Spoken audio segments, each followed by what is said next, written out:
ఓం నమ శివాయ. Welcome to my channel home made recipes by Rajitha. ఈ వీడియో అయితే మేము శ్రీకాళహస్తికి వెళ్ళినప్పుడు తీసుకున్న వీడియో. శ్రీకాళహస్తికి వెళ్ళడం మేము కూడా ఫస్ట్ టైం వెళ్ళినప్పుడు ఎలాంటి జాగ్రత్తలు తీసుకోవాలి, ఎలా వెళ్ళాలి, అక్కడ రూమ్స్ ఎలా బుక్ చేసుకోవాలి, దర్శనం ఎలా ఉంటుంది, ఇలా చాలా డౌట్స్ ఉంటాయి కదా. ఇట్లా ఎవరైతే మాలాగా కొత్తగా వెళ్తున్నారో వాళ్ళందరికీ ఈ వీడియో యూజ్ఫుల్ అవుతుందని నేను అనుకుంటున్నాను. కంప్లీట్గా వీడియో అయితే ఎండ్ వరకు చూడండి. చాలా విషయాలు అయితే షేర్ చేసుకుంటాను ఈ వీడియోలో. సో మేమైతే జనవరి 26 అంటే 25th రోజు అయితే మేము శ్రీకాళహస్తికి అయితే వెళ్ళాము. ఈ ఇయర్లో 2026లోనే వెళ్ళాము. ఇంకా వెళ్ళినప్పుడు అసలు మాకు ఏమీ తెలీదు, జస్ట్ యూట్యూబ్లో వీడియో చూసి అయితే మేమైతే వెళ్ళాము దర్శనం కోసం. హైదరాబాద్ నుంచి అయితే బస్ అయితే బుక్ చేసుకున్నాం శ్రీకాళహస్తికి. ఇక్కడ నైట్ 7-8కి అట్లా స్టార్ట్ అయితే మేము శ్రీకాళహస్తి చేరుకునేసరికి మార్నింగ్ 6 అలా అయింది.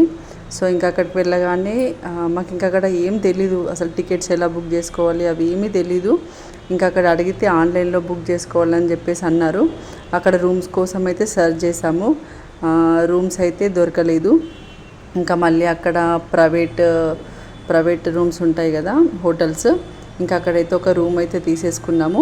ఇంకా అక్కడ లగేజ్ అయితే పెట్టేసుకొని టిఫిన్ అయితే చేసేసి ఫ్రెష్ అప్ అయ్యి టెంపుల్కి అయితే వెళ్ళాము. మేము సండే రోజు టెంపుల్కి రీచ్ అయ్యాము. అక్కడ దర్శనం కోసం టికెట్ తీసుకొని ఇంకా సండే రోజు అయితే మేమైతే దర్శనం అయితే చేసుకొని వచ్చాము. యాక్చువల్గా మండే రోజు మేము రుద్రాభిషేకం చేయించుకోవాలని అనుకున్నాము. ఇంకా సండే రోజు దేవుడి దర్శనం అయిపోయిన తర్వాత మళ్ళీ రూమ్కి వచ్చి కాసేపు అయితే రెస్ట్ తీసుకున్నాము. ఈవినింగ్ వెళ్ళి మేము రుద్రాభిషేకంకి టికెట్ కోసము అడిగితే అక్కడ వాళ్ళు ఏమన్నారు అంటే అవి ఆన్లైన్లోనే చేసుకోవాలి, ఇక్కడ ఆఫ్లైన్లో అయిపోయాయి, రేపు జనవరి 26 కదా, చాలామంది విఐపీస్ వస్తున్నారు, వాళ్ళందరూ ముందే బుక్ చేసుకున్నారు, సో దొరకడం చాలా కష్టం, అసలు లేవు అని చెప్పేసి అన్నారు.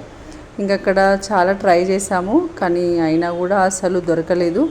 ఇంకా నేనైతే చాలా డిసప్పాయింట్ అయ్యాను. ఎందుకంటే ఇంకా మేము మండే రోజు దర్శనం అయిపోయిన తర్వాత రిటర్న్ వెళ్ళిపోవచ్చు అని చెప్పేసి అనుకున్నాము. ఇంకా మండే రోజు అభిషేకం అంటే మనకి మంచిగా అనిపిస్తుంది కదా. ఇంకా నేను చాలా అనుకున్నా, అభిషేకం దొరకట్లే టికెట్, స్వామి నువ్వే మాకు దారి చూపించాలి అని చెప్పేసి అనుకున్నా. కానీ ఇంకా ఎంత ట్రై చేసినా దొరకలేదు. మళ్ళీ మంగళవారంకి కూడా టికెట్స్ అయిపోతాయేమో అని చెప్పేసి మండే రోజు నైటే మేమైతే మంగళవారం కోసం అభిషేకం టికెట్ అయితే మార్నింగే బుక్ చేసుకున్నాం. ఫస్ట్ టికెట్ మాదే స్లాట్ అన్నమాట, బుక్ చేసుకున్నాము. ఇంకా చాలా హ్యాపీగా అనిపించింది.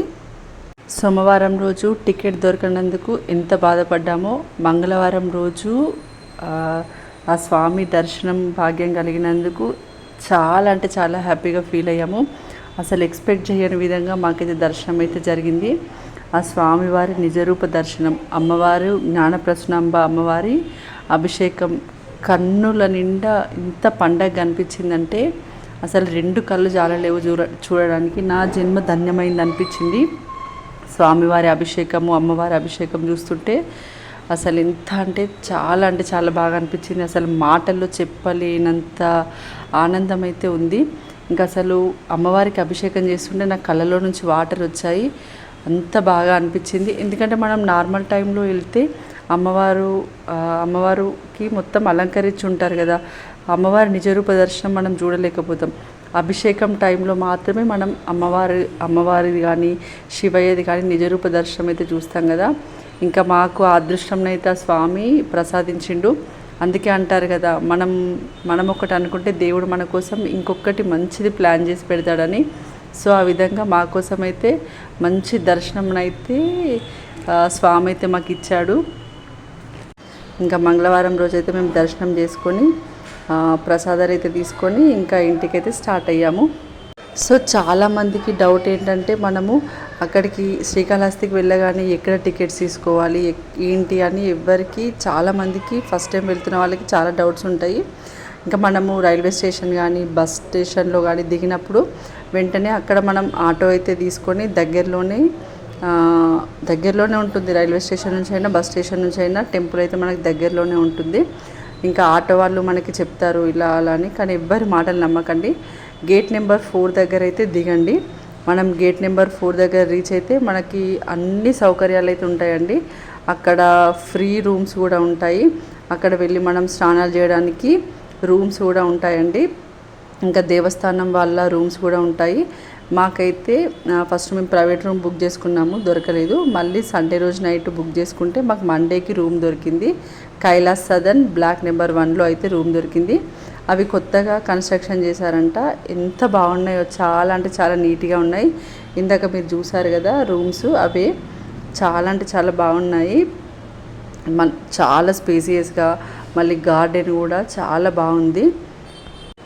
దేవస్థానం రూమ్స్ 400-450 పడ్డాయి పర్ డేకి. అంతే. ఏసీ అయితేనేమో 1000 రూపీస్, నాన్ ఏసీ అయితే 400-450 ఉంటుంది అంతే రూమ్కి. కానీ చాలా పెద్దగా ఉంది. మనకి గేట్ నెంబర్ 4 దగ్గరే మనకి అన్నదానంకి కూడా అన్నదాన సత్రం అయితే ఉంటుంది. మళ్ళీ భక్త కన్నప్ప టెంపుల్కి వెళ్ళడానికి దారి కూడా అక్కడే ఉంటుంది. మనం గేట్ నెంబర్ 4 దగ్గరికి వస్తే మనకు అన్ని విషయాలు తెలుస్తాయండి.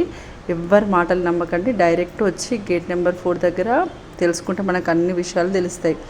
అండ్ మనకు శ్రీకాళహస్తి అనగానే రాహుకేతు పూజ అయితే గుర్తొస్తుందండి. నవగ్రహాల పూజ అయితే ప్రతి ఒక్కరు చేయించుకుంటారు కదా, ఏ దోషం ఉన్నా కూడా పోతుంది అని చెప్పేసి ప్రతి ఒక్కరు దేశ విదేశాల నుంచి వచ్చి కూడా ఇక్కడ పూజ అయితే చేయించుకుంటారు. ఈ పూజకైతే tickets 500 rupees ticket, 750, 1500, 2500, 5000 rupees tickets అయితే ఉంటాయండి. ఇంకా బయట వాళ్ళు చెప్తారు, ఎవ్వరి మాట నమ్మకండి. ఇక్కడ మేము ఇప్పిస్తాం టికెట్స్, పూజ సామాను, మీరు రాహుకేతు పూజకు సామాను ఇక్కడ తీసుకోండి అని చెప్పేసి బయట అంటూ ఉంటారు. ఇక్కడ కూడా మీరు పూజ సామాన్ తీసుకోవద్దండి.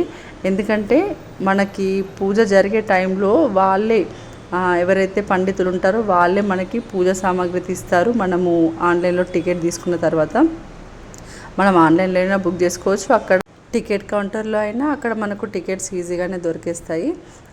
ఈ పూజ అయితే ఎవ్రీ 40 మినిట్స్కి ఒక బ్యాచ్ అయితే ఉంటుందండి. 500 రూపీస్ టికెట్ తీసుకున్న వాళ్ళకి గుడి బయటనే ఒక పెద్ద హాల్ ఉంటుంది, అక్కడే పూజ చేపిస్తారు. 750 రూపీస్ వాళ్ళకేమో ఇప్పుడు 500 రూపీస్ టికెట్ పక్కనే ఇంకొక హాల్ ఉంటుంది, అక్కడ చేపిస్తారు. 1500 టికెట్ వాళ్ళకేమో అద్దాల మేడ అని చెప్పేసి ఉంటుంది, అక్కడ వాళ్ళకి చేపిస్తారు. ఓన్లీ 2500, 5000 రూపీస్ టికెట్ తీసుకున్న వాళ్ళు మాత్రమే మనం గర్భగుడి టెంపుల్ లోపలికి ఎంట్రెన్స్ వెళ్తాం కదండి, లోపల టెంపుల్ లోపల వాళ్ళకైతే చేస్తారు. 5000 టికెట్ వాళ్ళేమో స్వామివారి దర్శనానికి వెళ్తుంటే పక్కనే చేస్తారు. ఇటు సైడ్కేమో 2500 టికెట్ తీసుకున్న వాళ్ళకైతే పూజ చేస్తారు. టికెట్ ధర ఎంతున్నా కూడా పూజ మాత్రం ఒక్కటే రకంగా ఉంటుందండి, అందరికీ సేమ్ పూజ. కాకపోతే మనం కూర్చుండి చేసే ప్లేసులు మాత్రమే మారుతాయి. 500, 750, 1500 ఏమో గుడి బయట, అంటే గుడి ఆవరణంలోనే చేస్తారు. 2500, 5000 ఏంటంటే గుడి లోపల మనం స్వామివారికి దర్శనానికి వెళ్ళేటప్పుడు అక్కడ చేస్తారన్నమాట. మనం టికెట్ తీసుకున్న తర్వాత లోపలికి వెళ్ళిన తర్వాత పూజ సామాగ్రి మొత్తం అక్కడ ఉన్న పండితులే ఇస్తారు. మనం బయట ఎక్కడ కొనాల్సిన అవసరం లేదు. మళ్ళీ పూజ మనం ఏ విధంగా చేయాలి అని కూడా మనకి ఆ పండితులే చెప్తారు. మనకి 4 లాంగ్వేజెస్లో చెప్తారండి, తెలుగు, హిందీ, ఇంగ్లీష్, తమిళ్. ఈ 4 లాంగ్వేజ్లో ఒకేసారి చెప్తూ ఉంటారు. ఇంకా వాళ్ళు ఏ విధంగా వాళ్ళు చెప్పిన విధంగా మనం పూజ చేసుకుంటూ వెళ్ళాలి. అండ్ ఈ పూజ చేసుకోవడానికి ఎవరైతే వెళ్తున్నారో వాళ్ళు మాత్రం జన్మ నక్షత్రము, జన్మ రాశి, గోత్రం, ఈ 3 విషయాలు గుర్తుపెట్టుకొని వెళ్ళాలండి. ఎందుకంటే మనకు పూజ చేసే టైంలో అయ్యగారు ఫస్ట్ సంకల్పం చేసుకునేప్పుడు జన్మ నక్షత్రం, జన్మరాశి, గోత్రం అయితే సంకల్పించుకోమని చెప్తారు. సో అందుకోసమని ఎవరి గోత్రనామాలు వాళ్ళైతే నోట్ చేసుకొని వెళ్ళాలి. అండ్ ఒక్క టికెట్ ద్వారా వైఫ్ అండ్ హస్బెండ్ అయితే పూజ మీద కూర్చోవచ్చు. అండ్ అట్లనే 12 years బిలో పిల్లల్ని కూడా అలో చేస్తారు. ఇంకా పూజ అయిపోయిన తర్వాత మళ్ళీ మనకి స్వామివారిది, అమ్మవారి దర్శనం అయితే మనకి కలుగజేస్తారన్నమాట. 2500, 5000 వాళ్ళదేమో తీసుకుంటే పూజ అయిపోయినాక వెంటనే మనం వెళ్ళి గర్భగుడిలోకి వెళ్ళి దర్శనం అయితే చేసుకోవచ్చండి.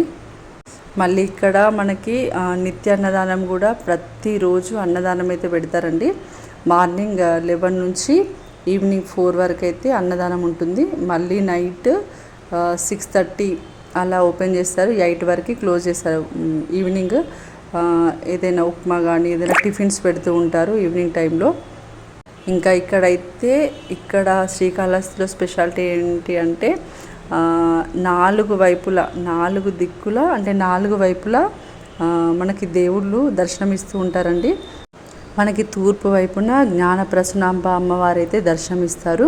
పడమర వైపున మనకి ఆ శివయ్య దర్శనమిస్తారు. అలాగే ఉత్తరం వైపున గణపతి దర్శనమిస్తారు. అలాగే దక్షిణం వైపు మన దక్షిణామూర్తి దర్శనం అయితే ఇస్తారు.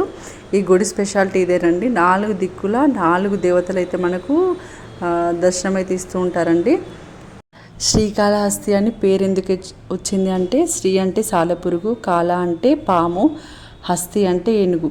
అంటే ఈ 3 మూగజీవులకి భక్తికి గుర్తుగా శ్రీకాళహస్తి అనే పేరు అయితే వచ్చిందండి. శివయ్య మూగజీవులకి వరమైతే ఇచ్చాడు వాళ్ళ భక్తికి పరవశించి, అందుకోసమని శ్రీకాళహస్తి అనే పేరైతే వచ్చింది. అండ్ శ్రీకాళహస్తిలో ఉన్న లింగం కూడా పంచభూత లింగాలలో ఒక లింగంగా చెప్పుకుంటారు. అదే వాయులింగం అని అంటూ ఉంటారు. ఒకసారి చాగంటి గారు కూడా ఒక ప్రవచనంలో చెప్తారు, ఒకానొక టైంలో పూజారి గారు ఈ లింగంకి అభిషేకం చేస్తుంటే అతని చిటికన వేలు అనుకోకుండా శివలింగంకి తాకడం వలన తన చిటికన వేలు బంగారం అయింది అని చెప్పేసి. సో తను అన్ని పూజలు చేసి పుణ్యాలు చేశాడు కాబట్టి అతని చిటికన వేలు బంగారంలా మారింది. అండ్ అలాగే వాయులింగం అని పేరు ఎందుకు వచ్చిందంటే, ఒకానొక టైంలో బ్రిటిష్ వారి కాలంలో ఇక్కడ ఈ లింగం నిజంగానే వాయులింగమా అని చెప్పేసి వాళ్ళు టెస్ట్ చేయడానికి అన్ని రూమ్స్ క్లోజ్ చేసి, గాలి కూడా గర్భగుడిలోకి వెళ్ళకుండా అన్ని రూమ్లు క్లోజ్ చేసి పెట్టారంట. అప్పుడు శివలింగం దగ్గర ఉన్న దీపాలు మాత్రం గాలికి అటు ఇటు వెలుగుతూ కదులుతూనే ఉన్నాయంట. ఎందుకంటే ఇప్పుడు గాలి కూడా గర్భగుడిలోకి రాకుండా ఉన్నప్పుడు, ఆక్సిజన్ లేనప్పుడు దీపం అయితే వెలగదు కదా. సో అక్కడ ఏదో ఒక గాలి ఉంది అని చెప్పేసి వాళ్ళైతే అనుకున్నారంట. ఇంకా అప్పటి నుంచి ఇక్కడ వాయులింగము ఇది నిజంగా వాయులింగమే అని నిర్ధారించారంట. ఇప్పటికీ కూడా మనం శ్రీకాళహస్తికి వెళ్తే గర్భగుడిలో మనకి పైనకి 2 దీపాలు అయితే నిరంతరం వెలుగుతూనే ఉంటాయి. ఆ దీపాలు ఎప్పుడూ స్వామివారి శ్వాస నిశ్వాసలకి అవి కదులుతూ ఉంటాయంట. చాలామంది పండితులు చెప్తూ ఉంటారు. నేను కూడా వెళ్ళినప్పుడు అబ్జర్వ్ చేశాను, నాకు కూడా చాలా బాగా అనిపించింది. మేము దర్శనం చేసుకునే టైంలో అక్కడున్న వాళ్ళు అక్కడున్న దీపాలని దర్శనం చేసుకోండి, అవి స్వామివారి నిజరూప దర్శనము అని చెప్పారు వాళ్ళు మాకు. మనకి గేట్ నెంబర్ 4 దగ్గరనే మనం వెళ్తూ ఉంటే రైట్ సైడ్లో మనకి భక్త కన్నప్ప టెంపుల్కి అయితే దారి ఉంటుందండి అక్కడ. ఇంకా మనం శ్రీకాళహస్తి అనగానే అందరికీ భక్త కన్నప్ప కూడా గుర్తొస్తాడు కదా. భక్త కన్నప్ప భక్తికి కూడా పరవశించి శివుడు ఒక వరం ఇచ్చాడు. సో అందుకని భక్త కన్నప్పకి కూడా అక్కడ కొండపైన గుడి అయితే కట్టారు. అరౌండ్ 450 స్టెప్స్ అయితే ఉంటాయండి భక్త కన్నప్ప టెంపుల్కి. అక్కడ కూడా చాలా బాగుందండి టెంపుల్ అయితే. పైనకి వెళ్ళిన తర్వాత శివపార్వతులు అయితే మనకి దర్శనమిస్తారండి. పైనకి వెళ్ళేటప్పుడు మధ్యలో మనం నిలబడి చూస్తే శ్రీకాళహస్తి సిటీ మొత్తం మనకైతే కనిపిస్తుందండి. అండ్ టెంపుల్ వ్యూ కూడా చాలా చాలా బాగా అనిపిస్తుంది. అక్కడ పైన శివపార్వతుల విగ్రహాలు కూడా చాలా చాలా బాగున్నాయి. సో ఎవరైనా కొత్తగా శ్రీకాళహస్తికి వచ్చినట్లయితే మీరు ఏం డౌట్ పెట్టుకోకుండా ఫస్ట్ మీరు గేట్ నెంబర్ 4 దగ్గరకు వచ్చేసి అక్కడ మీరు అడిగితే మీకు అన్ని డీటెయిల్స్ తెలుస్తాయి. ప్రతి ఒక్కటి అక్కడ ఆన్లైన్లో బుక్ చేసుకోవడానికి అన్ని సౌకర్యాలు అయితే మనకైతే ఉంటాయి. కొన్ని ఆఫ్లైన్లో టికెట్ ఇస్తారు, కొన్ని ఆన్లైన్లో బుక్ చేసుకోవడం ఉంటుంది. అక్కడ కౌంటర్ వద్ద అడిగితే మనకి ప్రతి ఒక్కటి వాళ్ళైతే చెప్తారండి. ఇంకా ఎవరిని నమ్మకండి. ఇంకా మధ్యలో దళారులు ఉంటారు కదా, మేము ఇంతకి చేపిస్తాము, మేము టికెట్ తక్కువకి ఇప్పిస్తాము అని చెప్పేసి అంటారు. వాళ్ళ మాటలు ఎవ్వరివి నమ్మకండి. మీరు డైరెక్ట్ గేట్ నెంబర్ 4 దగ్గర లేదా గేట్ నెంబర్ 2 దగ్గరికి వెళ్ళినా కూడా మనకు అన్ని కౌంటర్స్ అయితే ఉంటాయి. కానీ గేట్ నెంబర్ 4 దగ్గర ఏంటి అంటే అక్కడ మనకి భక్తులు ఒకవేళ రూమ్స్ దొరకకపోయినా అక్కడ పడుకోవడానికి ప్లేస్ ఉంటుంది, కూర్చోవడానికి ప్లేస్ ఉంటుంది, చాలా బాగుంటుంది.